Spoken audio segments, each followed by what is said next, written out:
palalagay ko po uli sa administrator yung the previous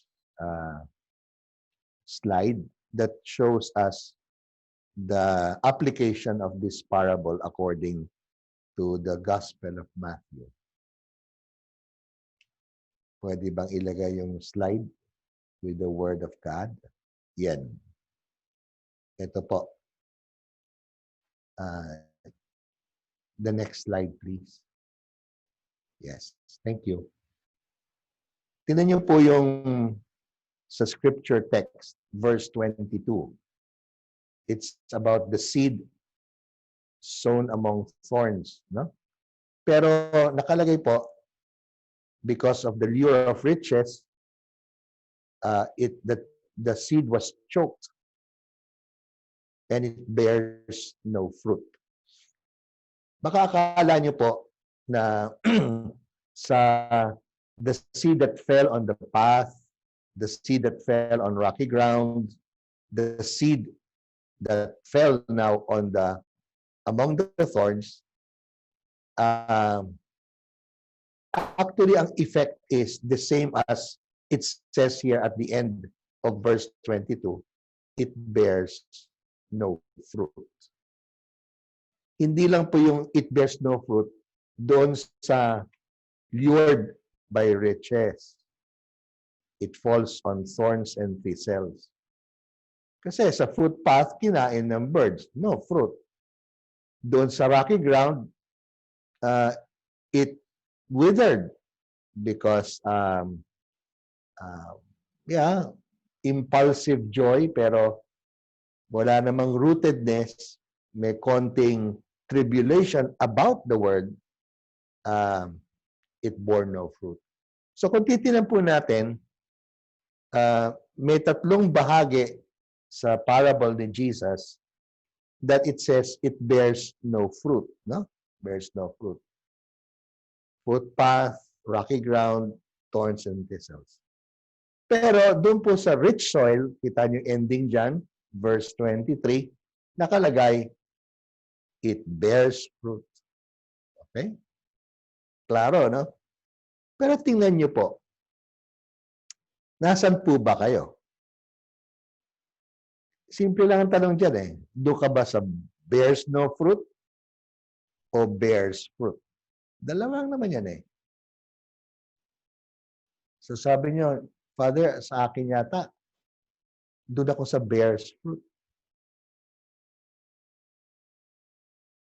Tao kong simbahan, nagsisimba ko linggo-linggo, tinatry ko po ang best ko na magpasweldo ng tama, maging mabuti sa aking mga kasama sa bahay, sa trabaho po, I do my duties, hindi po ako nandadaya.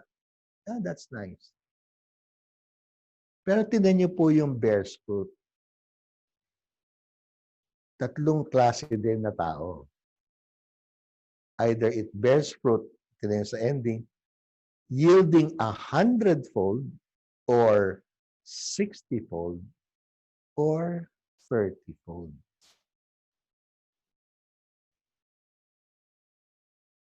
Pag-isipan natin yon. Kasi pwede palang maging max to 100. Pero ang ating yield is but 30. So, pag-usapan natin na kasi mababait tayong tao dito, naka-max na ba pagdating sa gantong pinamamahagi ng Panginoon na kanyang salita at ating naintindihan at sinasagawa. Diyan siguro magkakataluhan na tayo at sasabihin natin, meron pang kailangan i-improve. Tama po ba? Improvement. Paano po mag-i-improve? Para magkaroon ako ng 100-fold, padadamihin ko yung Word of God, no? Na aking pasoso sa aking field. Hindi ho eh. Hindi ho. One seed, 100-fold. So ano kaya yung 100-fold na yon sa buhay natin? Gawa po tayong example. Sa tingin nyo, sa 12 apostoles, lahat yun nakapakinig, di ba? Nagsalita ng Diyos. Sa 12 apostles na yan, sabihin natin, parang si Judas ata, Iscariote, parang bagsak na, no? Nandun na siya. So, 11. Sino po sa 11 ito nag-yield ng 100-fold?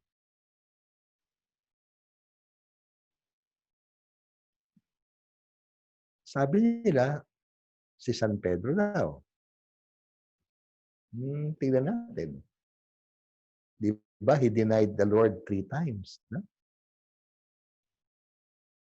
Even during the lifetime of Jesus, parang ready siya sa Panginoon. Alam niya ang mga sagot. Pero nung siya walking on the water, sabi, "Oh, man of little faith." Diba? So, si Thomas kaya, who would not believe. Alam nyo, kung titingnan natin ang gospel ni Mark, lahat sila bore no fruit. Kasi up to the end, chapter 16, they would not believe. Yung 11 yon.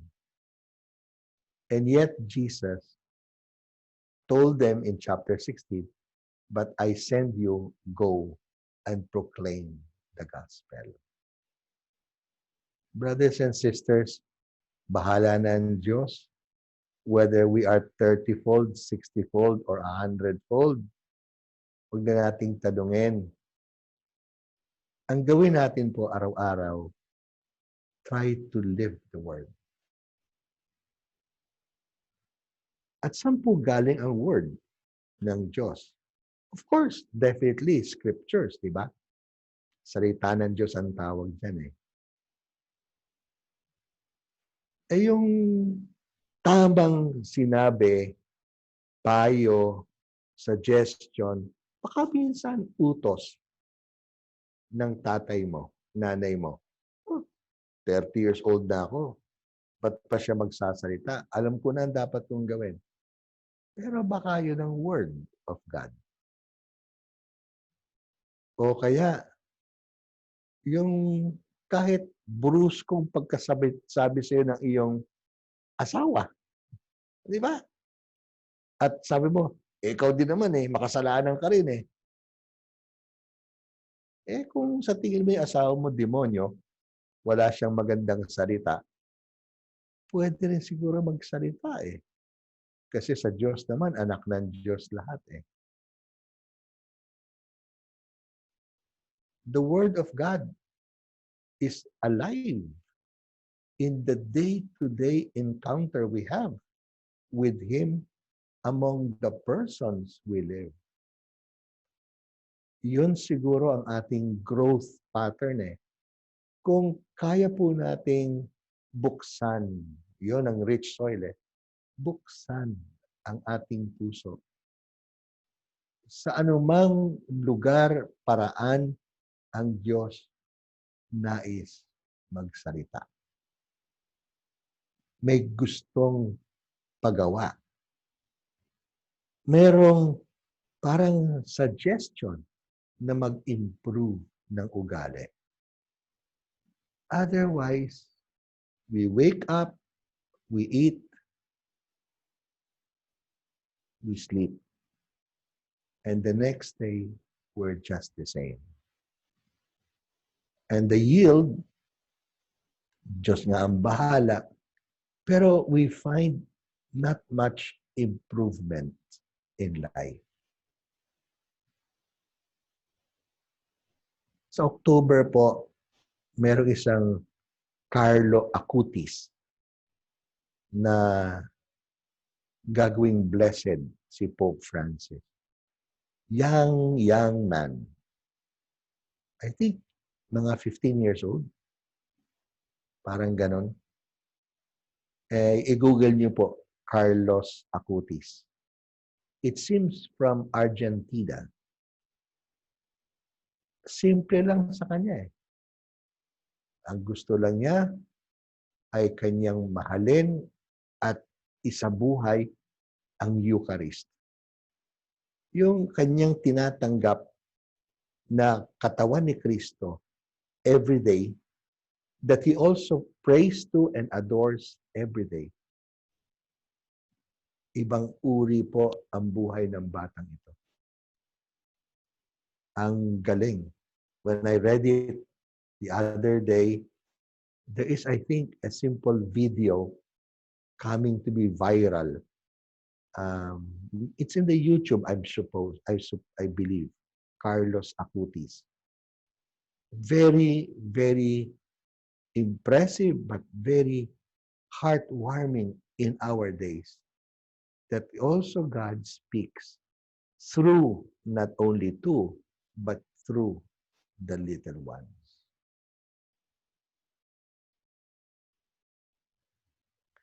Pag-usapan natin yung a bit part of the gospel eh. Nakita po natin sa first part, pwede bang ilagay yon? Yung ating administration, yung first part ng gospel, yung first slide of the gospel. Kawawa po yung administrator, no? Hinahanap niya. Yun, verse 1. Si Jesus daw, lumabas ng bahay, naupo by the sea. Diba? Siyempre, tuyo dapat yung lugar na yon. So, nandun siya sa dalampasigan. Umupo siya. Ang dami, oh. Such large crowds gathered around him. And so, he got into a boat and sat down. Yung sat down po, maganda yan eh. Ang isang guru at guro, wise man, guro, umuupo yan. At madalas, pag ikaw ay guro, lecture yan, tawag, ano? Babasahin mo yung iyong lecture. So, le-lecturean mo ang mga estudyante. Ikaw nakaupo ka. Ang tawag nga sa upuan mo, cathedra. No? Cathedra means professorial chair. Yung cathedra ng obispo, nasa loob ng isang cathedral. No? So, dandun po isang chair, permanente po yan. Tignan nyo ang Archdiocese of Manila. Andyan po sa Manila Cathedral, yung isang upuang made of white marble. At doon po uupo ang obispo pag siya'y in-install. Anyway, sitting down is to teach. So si Kristo had the intention to teach by sitting down by the sea. Sa dami ng tao surrounding him, parang nakatayo pa nga around him, hindi lang siya hindi makita, hindi siya marinig. So he went to a boat. But again, sat down. Diba? Nasa ng crowd along the seashore. Yun. Tapos, he told the parable, a sower went out to sow. And as he sowed, some seed fell. Okay.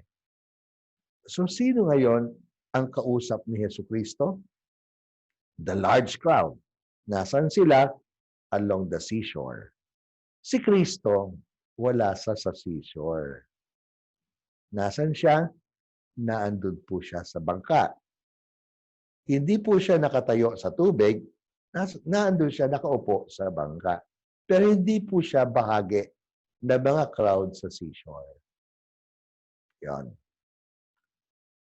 The image is that siya yung sower at ang kanyang salita, ang seed, it fell on the crowds,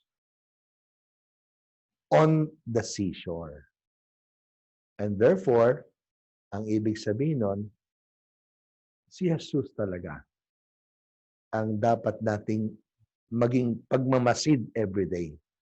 So instead na mukha ng asawa mo o mukha ng tatay mo, kahit pangit ang pagkakasalita.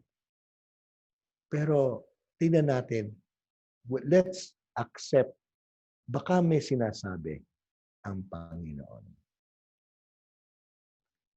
Kasi He wants to teach. And sometimes the teaching might be a bit harsh. Mag-end po ako saying, karoon po kami ng general meeting sa aming eskwela. Alam niyo po, di ba, yung aking community, maraming taong nagbiyaya po sa amin this past week. Maso-surprise po kayo. I'll be thanking people at the end about how much you have generously shared with us. Kasi nga po, we are belt tightening, or rather, we have nothing more to tighten. Pero, syempre, tatamaan din yung aming people. We have 20 staff members for this small school. And we had to make a general assembly kasi we made a very important decision not to retrench, not to call anyone redundant, pero to ask them if we could ask them not to work 1 day a week, but no work, no pay. Siyempre, in that assembly, almost the first time yata nangyayari kasi sumama lahat ng pare with the staff. Hindi po iniwan yung administrator to speak to the staff. Kami po lahat kasama. First time yata nangyari. May isa po nagsalita at sabi niya, Father, kailangan ko nga hindi lang 5 days of work, kahit 6 days, papasokan ko yung 6th.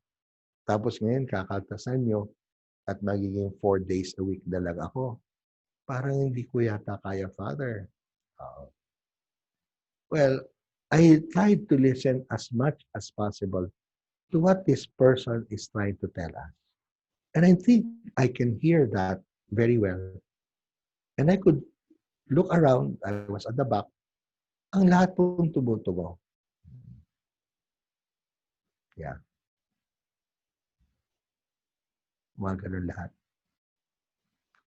So, sang-ayon ng marami. I think it's the voice. No? From the Lord, I think, from the Lord. Pero hindi ho merong sinasabi sa akin naman ang sarili ko. Kasi nag-isip rin po kaming community. At ang inisip po namin, from within. Ano ba ang gustong sabihin ng Diyos sa COVID-19 na to na hindi mawala-wala? So, ang sagot is, pag tingnan naman natin ang ating sarili mga ugali, ang ating, baka nag-aaksaya rin tayo. Baka yung kakulangan ng pera natin, dahil din sa atin, hindi tayo mapag-alaga. Marahil sa kuryente, marahil sa pagkain. So when we search and search and search, I think we found that we are trying to live a poor life. But you know what? We found out we have left manual work. Hindi na po kami nagtatrabaho sa field. So we decided na each one of us takes a part of our residence. We are in charge.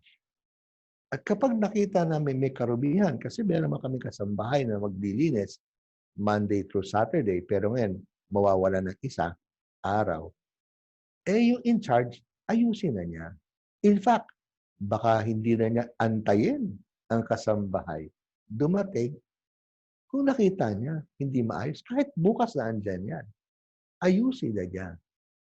So it started to come to us na marahil we're living not really a luxurious life, pero buhay ng amo.